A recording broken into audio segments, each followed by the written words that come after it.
마태복음 1장은 아브라함의 자손으로 온 예수가 누구인가 하는 것을 분명하게 밝힘으로 시작을 합니다.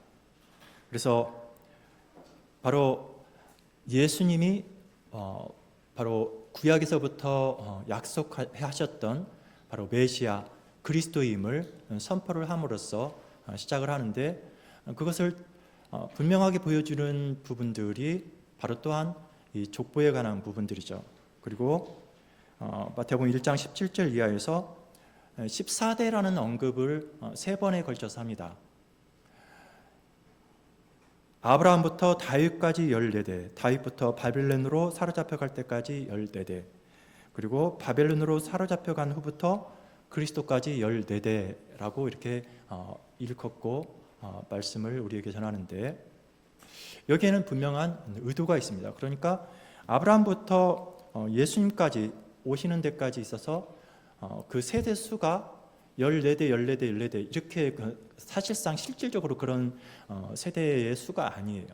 그렇다면 여기에는 분명한 이 글을 기록하게 하신 성령 하나님의 의도가 있으신 것이죠. 이 14라는 숫자는 여러 가지로 해석할 수 있는데, 일단은 첫 번째로는 14, 14, 14가 3번이 언급이 됐는데, 이것을 그 유대적인 개념으로 했을 때 7이라는 숫자로 나눌 수가 있죠. 그래서 7이 6번 나오죠.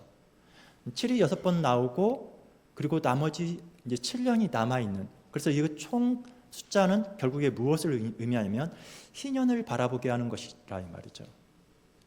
그러니까 7이 6번이면 42죠. 그렇죠? 그리고 한 번에 7년이 더 남아서 희년을 기다리게 한다는 것이죠. 이것은 뭐에 대한 개념이냐면 바로 새로운 언약 시대를 우리로 하여금 바라보게 하는 것이죠. 이 새로운 언약 시대가 누구를 통해서 오시는 거냐면 바로 예수 그리스도께서 이 땅에 오심으로써 실현이 되는 것이고, 그리고 예수 그리스도께서 부활하시고 그리고 승천하시면서 성령 하나님을 보내주시고 바로 성령의 시대, 즉 그리스도의 교회의 시대가 펼쳐지는 것이죠. 바로 새 언약의 공동체의 시대에 대한 그것을 미리 말해주는 것이 바로 그 마태복음 1장 17절 이하의 내용이고, 그리고 또 하나의 의미는 어떤 의미가 담겨져 있냐면 그러니까 14라는 말 속에는 그 유대인들의 그 숫자 계산 방법이 담아져 있는데, 그러니까 다윗이잖아요. 그러니까 그 14라는 말 속에는 이제 다윗이라는 그 이름이 그 히브리어로는 다비드라고 하거든요. 뭐 영어로도 데이빗이라고 하잖아요. 우리 한글은 그냥 다윗이라고 하지만, 근데 다비드라는 말 속에는 그들의 그러니까 4, 6, 4, 그러니까 이제 그 히브리 언어의 그 자음 숫자에다가 그 숫자를 자음에다가 숫자를 부여하는데, 거기서 4, 6, 4라는 숫자가 나오는 것이죠. 그래서 그거는 결국에 누구를 상징하느냐면 다윗을 우리로 하여금 생각하게 하고 다윗의 자손으로 오는, 즉 유대의 왕을 우리들에게 밝혀주는 것이죠. 그래서 지금 이제 이 장에서 이제 오시는 그 예수님의 그 오심에 대해서, 예수님의 오심의 그러한 상황들을 우리들에게 보여주기 전에 지금 이 예수는 누구인가 하는 것들을 우리들에게 분명하게 밝혀주는 것이죠. 그래서 첫 번째로는 바로 새 언약 시대를 우리들에게 펼쳐주시는 우리의 참된 소망의 구주로서 오시는 것이고, 두 번째는 바로 그분이 바로 우리들의 왕으로서 오신다라는 것이죠. 이것을 우리들에게 미리 밝혀주는 것이죠. 그분이 바로 진정한 메시아여 그리스도임을 우리들에게 말해주고 있죠. 그래서 오늘 이 장에서는 이제 여러 가지 상황들이 나오는데, 바로 이 새 언약의 시대를 소망하는 자들이 있고, 그리고 그 새 언약의 시대에 함께 그 새 언약의 시대의 주인이신 그리스도와 함께 받는 그러한 자들의 고난이 있고, 그리고 이 새 언약의 시대의 주인이신 그리스도의 고난이 우리들에게 보여지는 것을 보게 됩니다. 그래서 첫 번째로는 이제 이 2장에서 보면은 누가 나오냐면 동방으로부터 오는 박사들이 있습니다. 동방의 박사들이라고 할 때 그 헬라어로는 마기라고 그러죠. 그래서 마기라는 말은 이제 여러 가지로 해석할 수 있어요. 그러니까 뭐 점성술사라고 표현하기도 하고 또는 박사라고도 하고 해서 이들의 신분에 대해서 그냥 그저 그러려니 하는 그러한 신분일 것 같지만은 당대의 이 동방에서 메소포타미아 이 근동 지방에서는 그러니까 이 동방의 박사들이라고 하는 이 사람들의 신분은 아주 대단한 고위직에 있는 사람들이었습니다. 그러니까 세상의 그러한 여러 가지 그 별의 그러한 것들을 관측하고 무슨 일이 일어날 것인가 하는 것들을 그 왕에게 가서 그것들을 말해주고 그리고 그것을 어떻게 대처해야 되는지 왕에게 그 조언을 해주는 아주 그러면서 권력을 취한 그런 대단한 위치에 있는 사람들이 바로 이러한 동방의 박사들이었습니다. 바로 이 동방의 박사들이 지금 이 베들레헴 땅에 오고 있는 것이죠.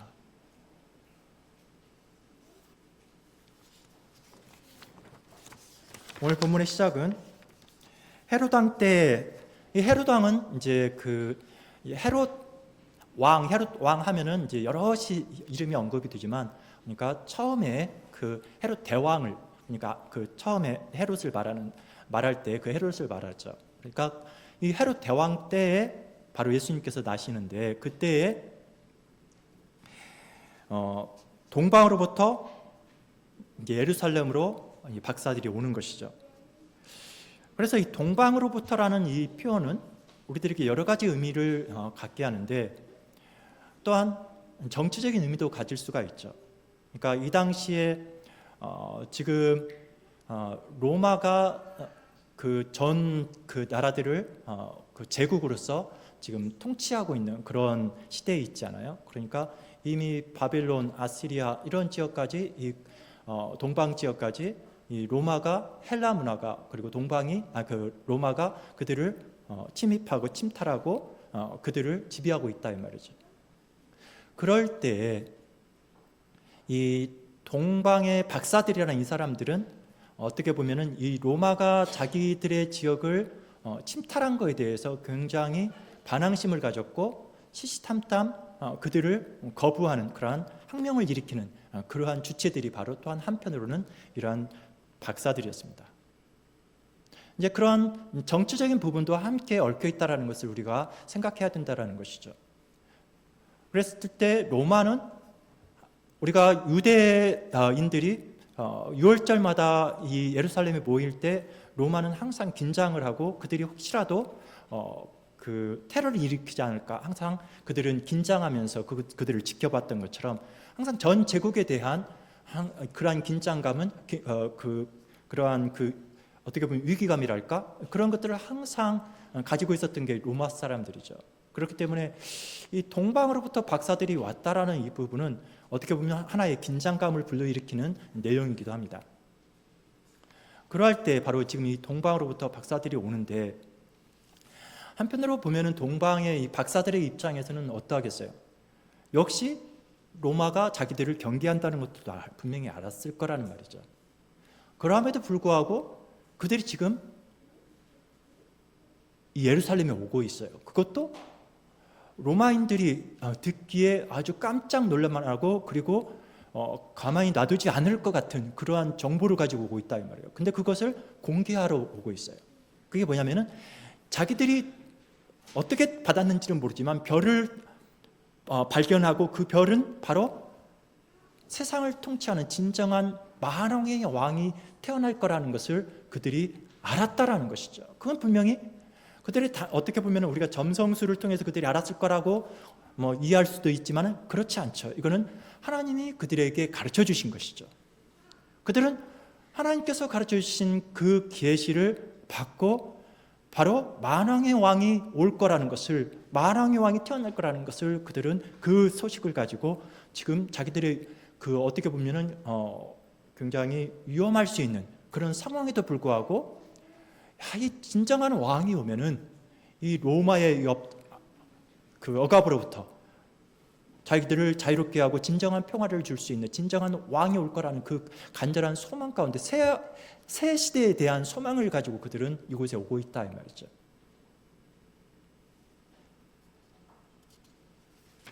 그래서 이제 그들이 와서 유대인의 왕으로 오시는 이가 어디에서 났냐고 아주 공개적으로 그 질문을 하죠.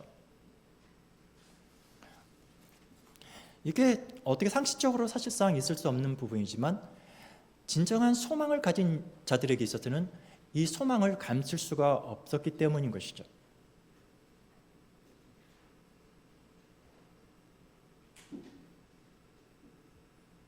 그러니까 오늘 본문에서도 이제 알 수 있지만 그리스도로 오시는 분에 대해서 그들은 알고 있었다라는 것이죠. 즉 하나님으로부터 기름 부음 받은 왕, 그가 나시는 곳이 어디냐? 그들은 그 소망을 가지고 이곳에 사실상 이 동방에서부터 저쪽 메소포타미아 지역에서부터 이 예루살렘까지 오는 데서는 그 짧은 시간이었겠습니까? 긴 시간이었겠죠. 며칠, 어쩌면 몇 개월이 걸릴 수도 있는 그러한 긴 여행을 하면서 이곳에 왔습니다. 어떻게 보면은 자기들의 목숨도 위태로울 수 있는 그런 상황에서 그들을 이곳으로 이끈 것은 무엇이에요? 바로 저 하나의 별을 바라보면서 저 하나의 별을 통해서 약속하신 그 계시, 바로 진정한 만왕의 왕이 오신다라는 것이죠. 그 소망을 가지고 그들은 지금 이 예루살렘에 두려움 없이, 어쩌면 이제 그들에게 불어닥칠 그런 고난이 그들에게 있을 텐데도 불구하고 이 긴 여정, 이 고난의 여정을 그들은 포기하지 않고 왔다라는 것입니다.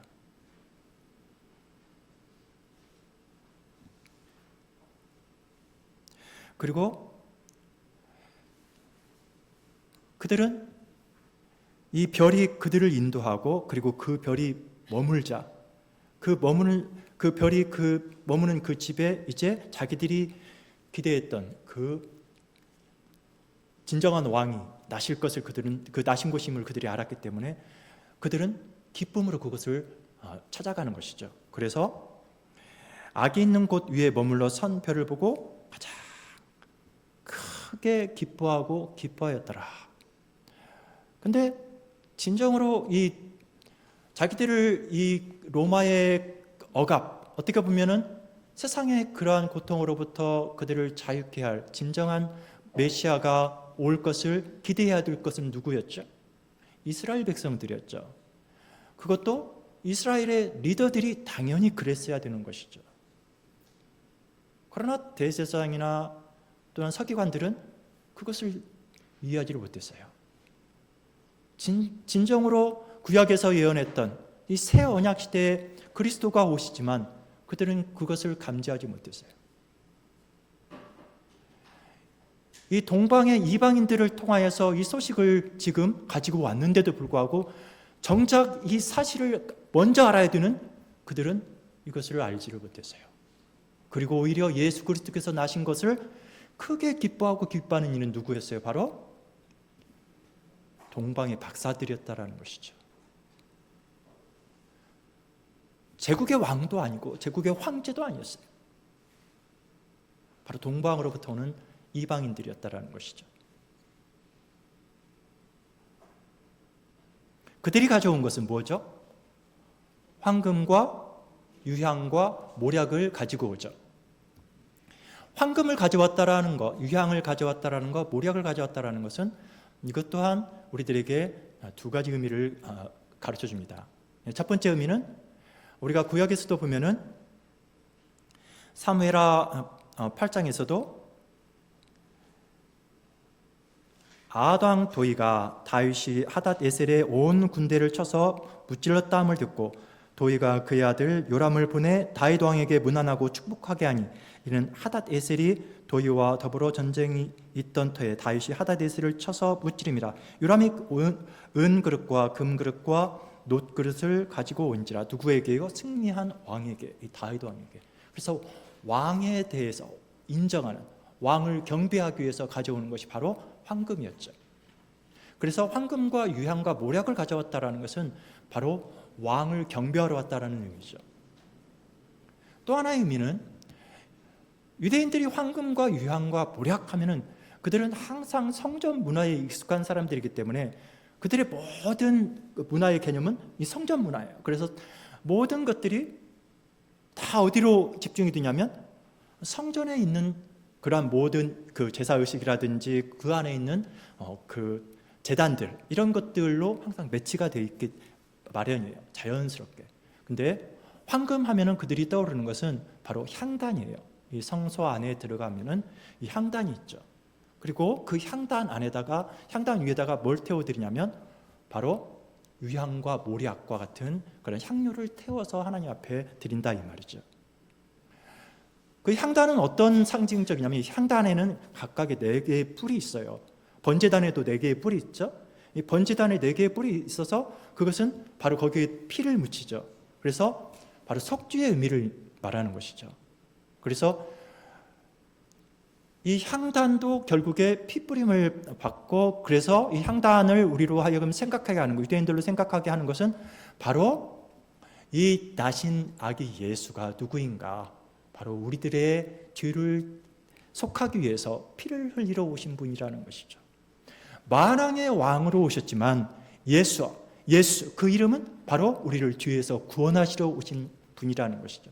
그래서 마태복음 1장과 2장 이러한 부분들의 시작은 우리들에게 철저하게 예수님이 누구신가? 그는 바로 새 언약의 시대를 우리에게 펼쳐주시는 그 바로 교회의 시대의 머리가 되시는 그 예수 그리스도를 그분은 누구시라는 것이죠? 바로 우리의 죄를 속하시는 우리의 죄를 위해서 바로 십자가에서 고난당하시고 죽으심을 당하실 그 바로 우리들의 구속주를 우리로 하여금 바라보게 한다는 것이죠.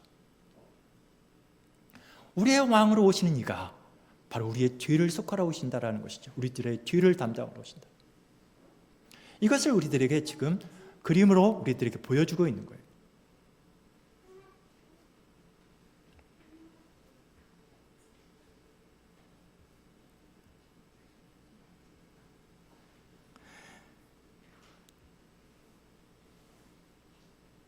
자, 동방의 박사들이 왔다라고 한다면 당연히 가장 긴장하는 건 누구겠어요? 헤롯 대왕이겠죠. 헤롯 대왕이죠. 그래서 그들이 왜 왔는가 확인을 하죠. 근데 아주 놀랄 만한 이야기를 하는 것이죠. 유대인의 왕이 태어난다는 것이죠. 그것은 인정할 수 없는 부분이죠. 아주 그거는 위협적이고 금방 테러가 일어날 상황인 것은 뻔한 것이죠. 그래서 헤롯은 잔뜩 긴장을 하죠. 그리고 그 유대인의 왕으로 오시는 이가 어디서 나는가를 이제 자세히 알아보게 해요. 자세히 알아보게 하죠. 야, 너희들 가서 경배하고 그러면은 나도 가서 경배할 수 있도록 나에게 와서 다시 말해주라. 속임수죠. 이건 뭐 정치적으로 이치적으로 맞지 않는 상황이죠. 그리고 그들은 결국에 하나님께서 그들을 헤롯에게로 가지 못하게 하고 그들을 돌아가게 하죠. 그리고 이제는 그 위협은 누구에게 고스란히 안겨지죠? 이 동방의 박사들이 오지 않았더라면 은밀하게 펼쳐질 일들이었어요.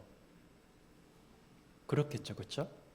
동방의 박사들이 공개적으로 왔다 이 말이에요. 그냥 어디 옆에 있는 누가 와서 말한 것도 아니고 동방에 어떻게 보면 로마의 위협적인 그 테러의 그 분자들일 수 있는 그들이 와서 지금 이 말도 안 되는 상황을 얘기하고 갔다 이 말이에요. 그러니 헤롯은 당연히 긴장을 하게 돼 있죠. 그래서 이제 유대인들의 지도자들을 불러내요. 대제사장들, 서기관들을 불러서 야, 너희들은 알 거 아니야. 이 유대인 왕이 어디서 나는지 한번 말해봐. 한번 너희들의 예언서를 가지고 한번 얘기해봐라고 하니 성경에 어디가 나와 있어요? 바로 유대 땅 베들레헴에서 날 것이라는 거 했습니다라고 고백을 하죠. 그러니까 헤롯이 그래? 그러면은 그때 이 동방의 박사들이 와서 나에게 말해준 그때쯤 해가지고 그때쯤 태어난 아이들을 다 죽이라고 명령을 하는 것이죠. 그래서 그 대학살이 일어나는 것이고, 그리고 그 위협은 고스란히 누구에게요? 바로 마리아와 요셉에게 주어지는 것이죠. 가장 위협적인 상황이 그들에게 주어지는 거예요. 동방의 박사들이 오지 않았다면 일어나지 않을 위협이 그들에게 안겨지는 것이죠. 이렇게 지금 그들에게 위협이 주어지는 이유가 지금 누구 때문이에요? 전부 다? 바로 예수님 때문이에요. 사실상 예수님이 태어났다라는 그 상황, 새 언약의 시대를 지금 가지고 오신 그분, 이 세상의 만왕의 왕으로 오셨지만 지금 실제 지금 현재적인 왕은 누구예요? 로마의 왕이잖아요. 그렇죠? 유대 지역은 지금 분봉왕인 헤롯이 통치하고 있어요. 그렇기 때문에 이 예수가 왕으로 오신다라는, 그리고 새 언약의 시대를 여시는 이 구속주가 오신다는, 그리스도가 오신다라는 이 소식을, 이 소망을 가진 사람들에게서는 어떤 상황이 주어질 수밖에 없어요? 당연히 어려움이 주어질 수밖에 없는 거예요. 동방의 박사들에게 어려움이 주어졌고, 그리고 또한 마리아와 요셉에게 이 언약 때문에, 지금 이 소망 때문에 위협이 가해지고 있는 것이죠. 그래서 성도들에게 고난이라는 것은 그냥 우리가 세상에 살면서 우리들의 어리석음과 우리들의 연약함으로 말미암아서 고난이 올 수도 있지만, 그러나 성경에서 밝히는 고난이라는 것은 바로 누구 때문에 고난이 온다라고요? 우리가 소망하는 우리들의 구속주 예수 그리스도로 말미암아 고난이 옵니까 안 옵니까? 온다라고 성경은 분명히 말하고 있다라는 거예요.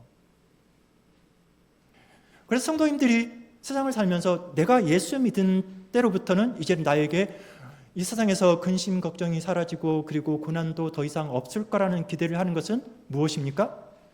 그것은 하나님을 오해한 거죠.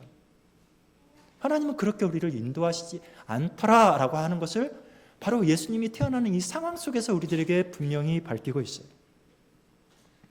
그래서 성도가, 즉 예수 그리스도께 온전한 소망을 두고 살아가는 사람들에게 고난은 자연스러운 것입니까? 아니면 이상한 것입니까? 자연스러운 것입니다. 자, 예수 그리스도, 그분은 그냥 이 세상에 그냥 하나의 성인으로 살다가 가시는 분이 아니에요. 온 우주에 만왕의 왕으로서 참 자유를 주실 분, 참 안식을 주실 분, 우리들을 모든 죄악의 고통으로부터 완전히 벗어나게 하실 분, 그분 안에 진정한 소망이 있기 때문에 그분에게 모든 것을 걸고 이 예루살렘으로 찾아오는, 그분에게 경배하러 오는 그 누구나, 또한 태어나신 왕과 함께하는 그 누구나, 그에게는 반드시 뭐가 있습니까? 고난이 있다라는 거죠. 우리가 살아가는 이 광야, 이 그리스도, 예수 그리스도의 이 교회의 시대에 있어서는 고난은 너무너무나 자연스러운 것입니다. 예수님께서도 그렇게 말씀을 하셨죠. 그건 약속이에요. 너희가 나를 따라오려거든 너희의 십자가를 지고 따라오라라고 말씀을 하셨어요. 예수님이 가시는 그 수치의 길, 그 조롱의 길, 그 고난의 길은 우리들에게 약속된 것입니다. 예수님을 따르는 자들에게, 예수님께 소망을 두는 자들에게. 바로 오늘 본문에서도 바로 마리아와 요셉에게 그것이 또한 보여지고 있어요.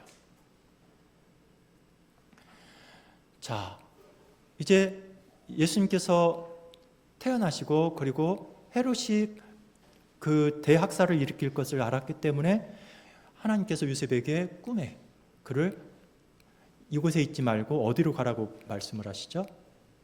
애굽으로 가라라고 말씀을 하십니다. 그래서 꿈의 지시하심을 따라서 긴 여행을 또 해요. 아이와 태어난 아기와 그리고 아내 마리아를 데리고 요셉은 이 애굽까지 여행을 합니다.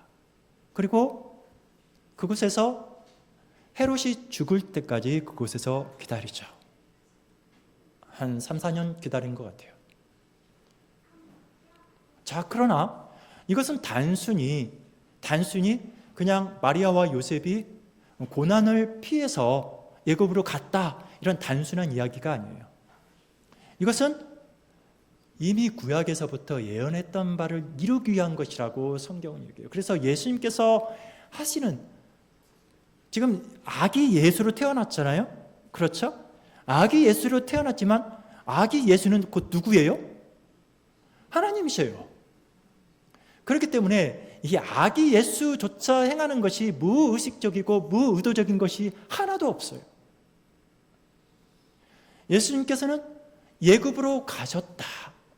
이것을 결국은 이미 선지자들을 통하여서 예언했던 바, 그의 아들을 호세아서 1장 11절에서 우리가 오늘 본문에서 읽었죠? 1절이죠. 이스라엘이 어렸을 때 내가 사랑하여 내 아들을 애굽에서 불러내었거늘, 이 말씀을 성취하기 위한 것이라는 것이죠. 애굽이라는 곳은 어떤 곳이죠? 애굽은 당연히 하나님의 백성들이 정말 그 모든 삶의 모든 영역이 우상인, 자고 일어나고 생활하는 모든 공간이 완전히 우상으로 찌들어 있는 그 문화 속에서, 그 애굽이라는 그 문화 속에서 이스라엘 백성들이 노예로서 지배당하고 억압받고 고난당하고 있는 그 현실 속에서 하나님께서 그들을 불러내셨죠. 불러내셨어요. 누구를 통해서요? 바로 모세를 통하여서. 바로 예수님은 바로 제2의 모세.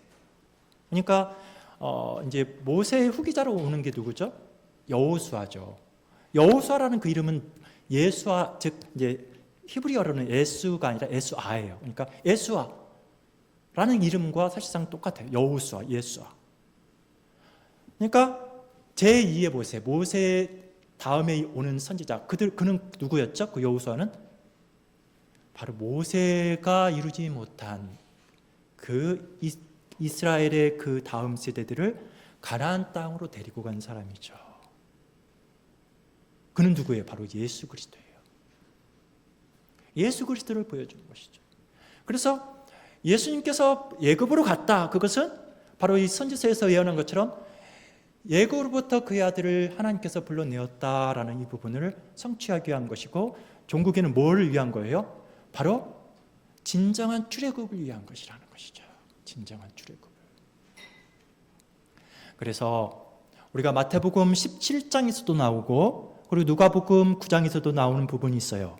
그 부분은 뭐냐면 바로 변화산상 그 말씀이죠. 거기에서 그 변화산상에서 그 누구누구가 나타나죠? 네. 모세하고 엘리야, 그리고 거기에 예수님이. 베드로와 요한과 야고보가 그 장면을 봐요. 하나님의 그 샤키나, 하나님의 영광이 그들 가운데 임하고 하나님의 구름이 그들을 덮으며, 거기에 누가 있냐면 바로 모세와 엘리야와 예수께서 함께 말씀을 나누고 계세요. 근데 누가복음 9장에서는 그 말씀이 뭐에 대한 이야기라고 하죠? 별세에 대해서 얘기했다라고 해요. 별세에 대해서. 별세는 우리 한국말로는 뭐라고 다르게 표현하면 뭐예요? 죽으심에 대한 것이죠. 죽으심. 근데 이 그 별세라는 말을 원어적인 의미로 보면은 어떻게 되어 있냐면은, 그 출애굽기가 영어로 어떻게 되는지 아세요? 엑소더스예요. 엑소더스. 바로 엑소더스라는 말로 표현이 돼요. 그 원어적인 의미에서. 그러니까 마태복음 17장에서는 별세에 관해서라는 표현이 안 나와요. 변화산상에 대해서 나오지만, 그러나 누가복음 9장에서는 별세에 대해서 예수님의 별세에 대해서 얘기했다라고 말씀을 해요. 그래서 그 별세라는 말은 아까 말씀드린 것처럼 죽음에 대한 이야기라고 하지만, 그러나 원어적인 의미에서는 출애굽이라 이 말이에요. 그러니까 세상을 떠나는다라는 의미이기도 하지만은, 종국에는 뭘 말하고자 하는 것이냐면 예수님께서 바로 고난 받으실 것에 대한 이야기라는 말이죠. 예수님께서 어떻게 고난받으시고 어떻게 죽으실 것인가 하는 것을 미리 얘기하고 있는 거예요.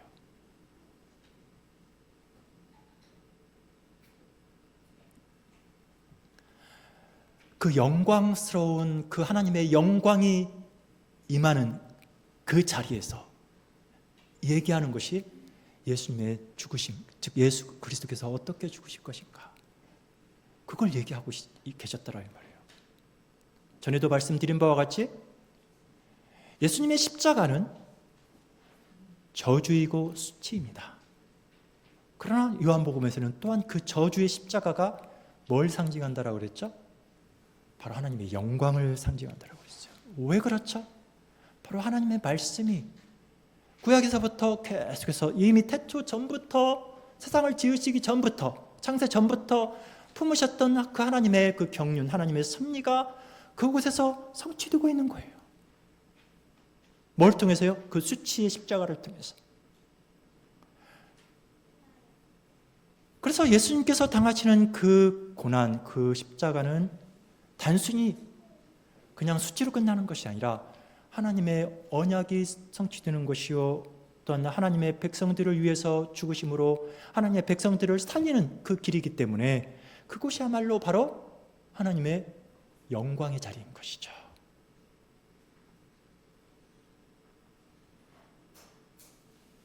그러나 이를 위해서는 지금 누가 지금 고난을 감수해야 되는 거예요?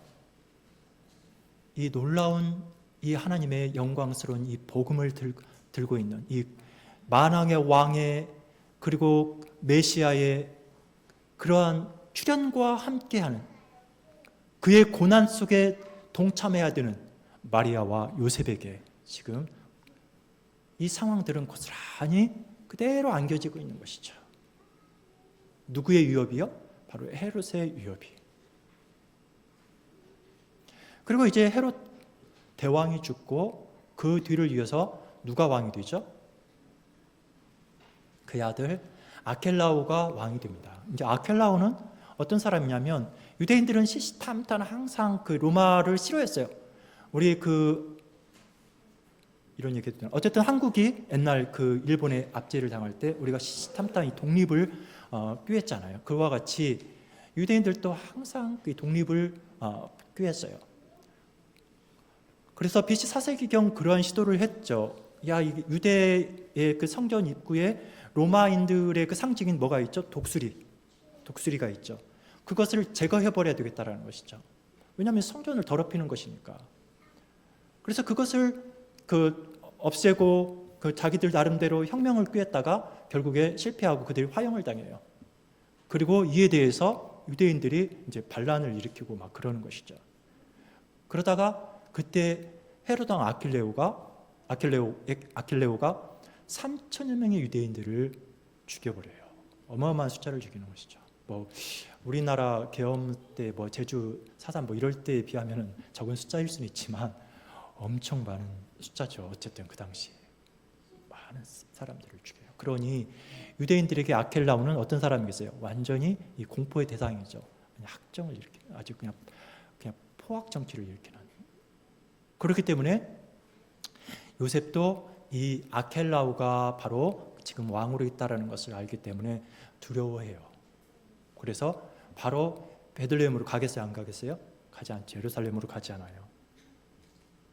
그리고 그들은 이제 나사렛이라는 곳으로 갑니다. 오늘 이 말씀을 더하기 전에 아까 읽었던 호세아서 1장 11장이죠. 제가 거꾸로 했네요. 호세아서 11장 1절이죠. 1장 11절에 호세아서 11장 1절에서 이스라엘이 어렸을 때 내가 사랑하여 내 아들을 애굽에서 불러내었거늘 이라고 하죠. 불러냈는데라는 말이죠. 그런데 어쨌다라는 것이죠. 그들을 구원해낸 여호와를 좋아했어요? 싫어했어요? 싫어했다라고 나와요. 그래서 여기에서는 지금 호세아서 11장 1절에서는 바로 예수 그리스도께 이 말씀이 적용되는 부분은 아니에요.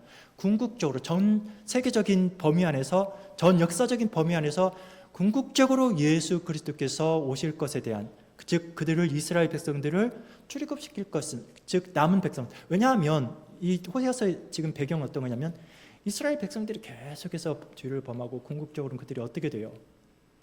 바벨론 포로로 다시 가잖아요. 그렇죠. 바벨론에서 그들을 구속해 냈는데, 그들은 애굽에서 그들을 불러냈는데 그들은 어디로 끌려가요? 결국 바벨론으로 끌려가고 아시리아로 그들이 끌려가요. 왜 그렇죠? 그들이 하나님을 싫어하기 때문에. 우리도 그렇게 고백을 하죠. 우리들의 그 부패로 인하여서 우리는 하나님을 사랑하는 경향으로 기울어 있습니까? 하나님 미워하는 경향으로 기울어 있습니까? 우리는 자꾸 하나님을 미워하는 경향으로 기울어 있어요. 그걸 뭘로 알 수 있죠? 우리가 율법을 사랑하지 않아요. 하나님의 말씀을 우리가 듣고자 하지 않아요. 그래서 세상의 방법을 자꾸 쫓아가는 것. 그래서 자꾸 우리가 그 수요일 날 우리가 말씀 중에 어떤 내용이 나왔었죠? 아담이 누구의 말을 들었다고요? 뱀의 말을 들었다라고 했습니다.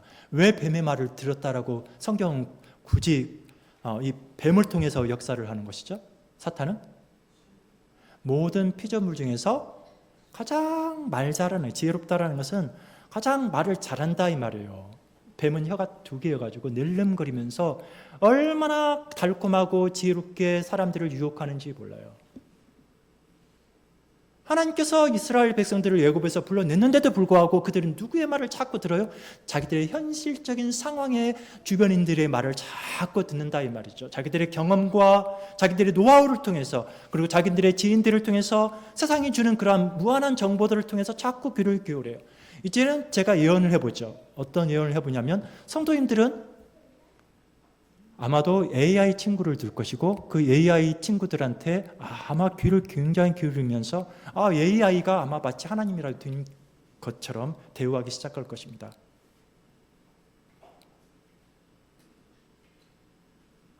그래서 그것이 어쩌면 여러분들의 우상이 될 수도 있죠. 우상이라는 건 뭐예요? 하나님 대신에 뭔가를 말하는 자예요. 우리는 자꾸 세상의 지혜에 자꾸 우리의 귀를 자꾸 열어놓는다 이 말이에요. 그것이 하나님을 싫어하는 거예요. 그래서 그들이 하나님의 말씀에 마음을 열어놓질 않아요. 하나님께 자꾸 마음을 주지 않고 세상에 자꾸 자기 주변인의 자기가 생각하기에 가장 지혜로운 것에 자기의 눈과 귀를 자꾸 열어두고 마음이 그쪽으로 기울어버리는 것이죠. 이것이 애굽으로 가는 것이고, 이게 바벨론으로 끌려가는 죄악의 모습인 거예요. 그게 세상의 포로된 모습이죠. 하나님의 말씀보다 지혜로운 것이 세상에 어디 있습니까?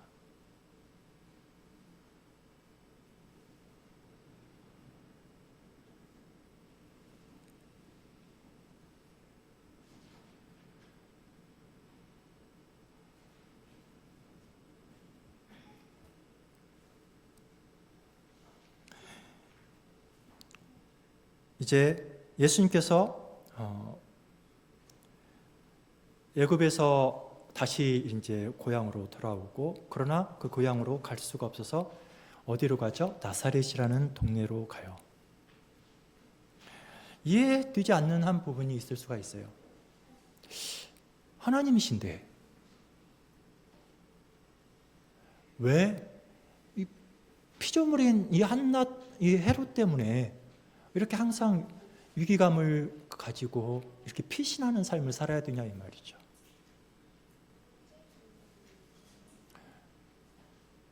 왜 다르게 표현하면 예수님은 태어날 때부터 왜 고난을 겪으셔야 되냐 이 말이죠. 사실상 예수님의 그 모든 삶은 다 어떻게 보면은 고난의 삶이기도 합니다. 하나님이 그 영광의 그 성삼위 하나님의 영광의 그 자리에서, 그 보좌에서 인간의 몸을 입고 피조물의 몸을 입고 오셨어요. 그것도 아주 대단한 거인으로 온 것도 아니고 휘황찬란한 옷을 입고 오신 분도 아니에요. 세상에서 가장 볼품없는, 사람들이 보기에 정말로 볼품없는 그런 모습으로 오셨어요. 그래서 하나님이 인간이 되는 것 그 자체가 고난이죠. 그런데 인간이 그 하나님을 대우하지를 못해요. 정작 그의 나심에 대해서 경배하고 찬양하는 이는 누구였어요? 약속의 들판에서 양떼를 치던 목동들, 저 멀리 있는 동방의 그 박사들, 이방인들, 유대인들의 개념에 있어서는 사실상 진짜 별 볼 일 없는 사람들이에요. 하나님께서는 젖먹이 아이의 입을 열어서 하나님을 찬양하게 한다 이 말이죠. 하나님은 이 돌을 들어서도 하나님을 찬양하게 하시는 분이에요. 그러나 정작 유대인의 지도자들은 하나님의 그 보내신 메시아를 사실상 멸시했어요. 환영하지 않았어요. 그래서 예수님께서는 이 땅에 오시는 그 자체가 시작부터 이 고난의 연속이었던 것이죠. 그래서 헤롯을 제거해버리면 되는데 하나님은 그렇게 하지 않으셔요. 스스로 이 고난을 의도적으로 다 몸으로 받으시는 거예요. 이것은 어쩔 수 없이 받는 것이 아니라 요셉은 무서워서 자꾸 하나님께서 피신시키고 이렇게 또 피해가지만 하나님은 능동적으로 그 고난을 받으신 거예요. 수동적으로 그러시는 게 아니라. 하나님의 예수 그리스도의 의도적인 이 고난을 담당하신 거예요. 한번 생각해 보세요. 하나님의 영광의 자리에서 인간이 되셨다라는 이 간격, 그 간격은 얼마나 크겠어요? 엄청나죠. 그런데 또 하나가 있어요. 전에도 말씀을 드린 바와 같이 예수님께서 십자가에 달리셨을 때에 무슨 일이 있었죠? 아주 극한 어두움이 3시간 동안 몰려왔어요. 그것은 무엇을 말한다라고 그랬죠? 바로 지옥에 내려가심이에요. 그거는 다른 표현으로 뭐냐면 이 어둠과 빛은 함께 할 수 있습니까? 없습니까? 없어요. 바로 성부 하나님으로부터 버림당한 거예요. 성부 하나님으로부터 위면당한 거라고요. 이거는 말이 안 되는 거라고요. 이거는 성도님들께서 하나님이 인간이 되셨다? 이것도 이해 안 되잖아요. 그렇죠? 죽었다가 다시 살아났다? 우리의 죄 때문에 의인이 죽으셨다? 다 이해 안 되는 부분이에요. 이런 것들은. 또 이해 안 되는 부분이 뭐냐면은 바로 절대 분리가 불가한 성부와 성자와 성령, 이 가운데에서 성자가 거절당했다라는 거예요. 여기서 버림받았다는. 이거는 가장 이해 안 되는 말 중에 하나예요. 있을 수 없는 일이에요. 그렇다면 이 상황에서 예수님은 어떠하시겠습니까? 엘리 엘리 라마 사박다니, 무슨 말이죠? 나의 하나님, 나의 하나님, 나의 아버지시여, 어찌하여 나를 버리시나이까? 이거는 원망이 아니에요. 성자가 성부를 원망하는 표현이 아니에요. 이 분리의 고통이에요. 성부로부터 위면당하고 거절당하는 그 고통은 성자에게만 있는 게 아니에요. 성자를 버리시는 아버지의 고통을 동시에 얘기하는 거예요.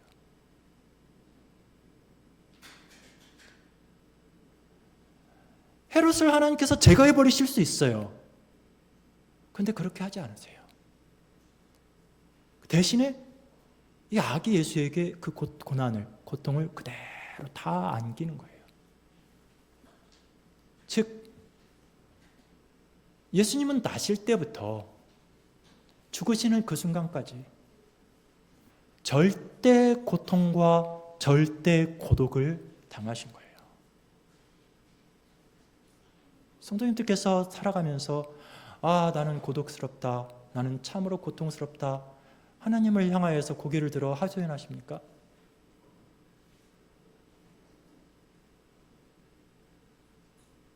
예수님께서 헤롯을 없애버리지 않고 계속해서 그 고난을 당하신 그 의도적인 이유가 무엇입니까? 바로 성도님들이 당해야 될 그 고난과 그 고통과 그 절대적인 그 고독을 스스로 안으시는 거예요. 바로 우리를 위한 버림당하심이고, 우리를 위한 유면당하심이고, 우리를 위해서 안으시는 고독이라 이 말이에요.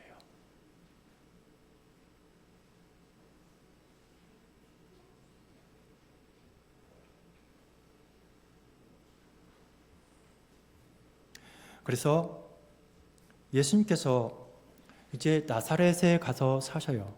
근데 이 나사렛에 가서 사신다라는 이 말은 나중에 우리가 요한복음 1장에서 보면은 이제 빌립이 나다나엘을 찾아가 가지고 모세가 율법에 기록하였고 여러 선지자가 기록한 그 일을 우리가 만났다라고 이렇게 말을 하죠. 그러니까 그가 하는 말이 나사렛에서 무슨 선한 것이 날 수 있느냐라고 이렇게 대답을 하죠. 이 말은 어떤 의미냐면 나사렛이라는 곳은 그 당시에 이제 북쪽이잖아요. 북쪽 갈릴리 지역이잖아요. 북쪽 갈릴리 지역은 이미 그 북방의 바벨론, 그 아시리아 이 사람들에 의해서, 그러니까 북쪽이니까 먼저는 아시리아겠죠. 그들에게 포로로 그들이 지배를 하고 그들이 이제 그 원주민 원래 그 북쪽 사람들을 다 끌어가잖아요. 포로로 끌어가면서 그들이 이 혹시라도 일어날 그런 테러 상황들을 방지하기 위해서 다른 그 제국에 있는 다른 포로민들을 이곳으로 갖다가 살게 해요. 그래서 어떻게 해요? 피가 섞이게 만드는 것이죠. 그래서 도대체 원래 이스라엘 사람들이에요? 아니죠. 완전 피가 섞이고 누가 누군지 이렇게 사실상 그래서 오리지널 유대인들이 있을 수가 없는 거죠. 피가 다 섞여버리게 만드는 것이죠. 그랬을 때 유대인들은, 이 남쪽 유대인들은 북쪽 이스라엘인들을 바라보고서 뭐라고 생각했겠어요? 저런 사마리아 사람들을 향해서 했던 것처럼 저런 개나 돼지라고 여긴 것이죠. 특히나 이 갈릴리 지역의 이 나사렛 지역은 더욱이 그랬어요. 더욱이 그랬어요. 그래서 나사렛 사람이라고 하는 것은 아주 천한 출신이라는 말이고, 아주 정말로 못되먹은 아주 상종하지 못할 그런 사람들이라는 그러한 아주 하대하는 그러한 표현이었다 이 말이죠. 그러기 위해서 사용한 언어예요. 그러니까 나다나엘도 그곳에서 무슨 선한 일이 날 수 있겠어, 선한 사람이 나올 수 있겠어라고 이렇게 하는 것이죠. 예수님께서 공생애를 시작하시면서 제일 먼저 배척당한 곳이 어디인지 아세요? 바로 이 나사렛이에요. 회당에 들어가서 예수님께서 성경을 펼치고 구약을 다 펼쳐서 들려주지만 그들은 정작 예수 그리스도를 어디로 데리고 와요? 높은 낭떠러지, 그 나사렛 지역이 시작하는 그 언덕 높은 지역에 데리고 와서 그를 밀어뜨리려고 하는 것이죠. 이게 인간들이라는 말이죠. 참으로 어처구니 없는 게 우리예요. 우리.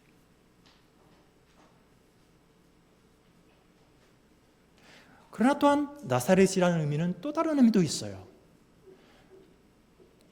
하나의 언어 유희적인 표현이 있는데 히브리인들은 언어 유희를 잘해요. 그래서 나사렛이라는 말은 그러니까 이제 그 당시에 사용하는 그 언어가 이렇게 모음을 함께 사용하지를 않았어요. 자음 가지고 이제 말을 했고 그들이 내려오는 말에 의해서 그것을 읽어냈죠. 근데 여기에는 이 나사렛이라는 이 말 속에는 이제 세 가지 의미를 그냥 지금 시간이 다 됐으니까 간추려서 먼저 간략하게 말씀을 드리면은 어떤 의미가 있냐면 하나님께서 구별하신 사람이라라는 말이 있고 또한 이스라엘을 인도하는 지팡이라라는 말 그리고 이새의 뿌리에서 나온 싹이라는 이 표현을 통해서 그래서 지금 오시는 이 나사렛 사람이라고 하는 왜냐하면 구약 성경에서 나사렛 사람이라 일컬음을 받으리라고 했지만 구약 성경에는 이 나사렛 그 말씀 구절이 있어요, 없어요? 없어요. 근데도 여기에서 지금 마태는 나사렛 사람이라 일컬음을 받으리라 하는 것을 성취하기 위해서 지금 예수님께서 나사렛에 가서 사셨다라고 하는 것이죠. 근데 그것은 아까 말씀드린 것처럼 바로 나사렛 지역의 사람들이 받는 그 하대, 멸시, 사람들로부터 인정받지 못하는, 유면당하는 바로 그러한 고난당하는 예수를 우리들에게 보여주지만 또 하나의 의미는 바로 다윗의 자손으로 진정한 만왕의 왕으로서 다윗의 호를 들고 오시는 이 세상을 하나님의 그 새 언약의 그 시대로 우리를 인도하시는 참 소망의 구속주로서 우리들에게 보여주는 바로 표현이기도 하다 이 말이죠. 예수는 다름 아닌 그냥 비천한 그냥 너희가 인정하는 나사렛 사람 그러한 거기에 불과한 것이 아니라 바로 아브라함의 자손으로서 다윗의 자손으로서 다윗의 호를 들고 오는 진정한 만왕의 왕으로서 오시는 분이다. 그분이 누구라고요? 우리를 이제 아까 14는 바로 희년을 바라보게 하는 거예요. 희년은 예수 그리스도께서 진정으로 이제 다시 오시는 그날에 성취되는 것이죠. 예수님께서 우리를 바라보시는 그날, 우리를 향해서 뭐라고 말씀하실까요? 교회를 향해서 너는 내 뼈 중에 뼈, 내 살 중에 살로다. 우리의 고난은 그냥 주어지는 게 아니에요. 하나님의 의도가 있어요. 하나님이 힘이 없어서 마귀가 힘이 세고 하나님은 거기에 대항하는 그러한 존재로서가 아니라 하나님은 의도적으로 이 땅에 우리에게 고난을 허락하셔요. 무엇을 위해서요? 이 광야를 지나는 우리들의 여정은 바로 우리를 사랑하시고 우리를 기다리시는 우리의 진정한 신랑 예수 그리스도 앞에 참으로 아름답고 고귀하고 영광스러운 존재로서 우리를 단장시키시고 그 앞에 세우기 위해서 허락하시는 의도적으로 당하게 하시는 고난이라 이 말이죠. 그러니 사랑하는 성도님들, 우리가 고독하다고 느끼십니까? 그것이 나의 죄 때문이라면 회개하시면 됩니다. 돌이키시면 됩니다. 그러나 내가 예수 그리스도의 그 이름 때문에 내가 예수 그리스도를 경배하기 위해서 오늘 또 성도님들께서는 이 자리로 나오셨어요. 그렇죠? 여러 가지 상황들이 펼쳐질 수 있어요. 나 이래서 교회에 못 나가요. 나 저래서 교회에 못 나가요. 아니요, 우리는 그렇지가 않아요. 하나님만이 제일 경배를 받으셔야 되고 하나님만이 나의 삶의 원인이고 이유이기 때문에 우리는 모든 만사를 제쳐놓고 이 자리로 나왔어요. 그 이유에 따르는 그런 어떤 고난과 고통도 우리는 두려워하지 않아요. 우리의 참 신랑을 바라보면서 우리는 이 자리에 나와서 우리 주 하나님을 경배한다 이 말이죠. 그래서 우리들의 삶은 항상 그래요. 이 예배 자리에 나와서 하나님을 경배할 뿐만 아니라 우리의 삶의 모든 터전에서 우리는 사람들을 경배하는 사람들이 아니에요. 우리의 상사를 두려워하는 사람들도 아니고 그 누구를 두려워하는 사람들이 아니에요. 우리에게 그 어떤 헤롯 대왕이 있다 할지라도 아켈라오가 있다 할지라도 우리는 그들을 두려워하는 자들이 아니에요. 우리는 우리의 신랑 되신 우리를 참으로 영화롭게 하실 그 변화산상에서 보여준 그 영광의 셰키나를 우리에게 덧입혀 주실 그 예수 그리스도를 바라보면서 예수 그리스도께서 말씀하신 그 별세에 대해서 언급하신 것처럼 우리들도 함께 그 십자가를 우리도 함께 이야기하는 사람들이에요. 거기에 동참하는 사람들이에요. 그러하니 우리가 예수 그리스도 때문에 그 예수 그리스도께 소망을 두고 예수 그리스도와 함께함으로 당하는 그 고통과 고독이 저주입니까? 복입니까? 복입니다. 이것은 이 놀라운 은혜에 동참하는 것은 하나님이 주시는 우리들에 대한 사랑입니다. 포기하지 마십시오. 아멘.